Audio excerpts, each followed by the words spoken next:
So now we're going to look at these different things and what is actually ripe for seeds. Most of the things we eat, the seeds are not really ripe enough to grow. Seeds have to get totally ripe.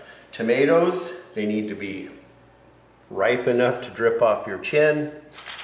Beans, peas, that sort of thing in the pod, they need to be crunchy and crispy, because the bean that we use for a stir fry or a pot of beans is not ready to go.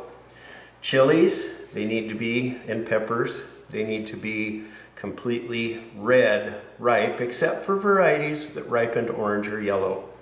Bell peppers, same thing. So here's a cucumber. This is an Armenian cucumber. This is how we eat them.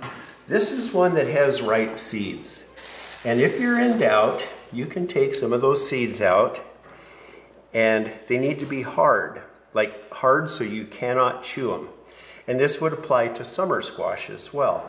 So you can always try biting one, and it's too hard to chew. Well, those are ready to go. So now we can take those out, wet process them, dry them, and they're good to go. Whereas the seeds in this one will never germinate.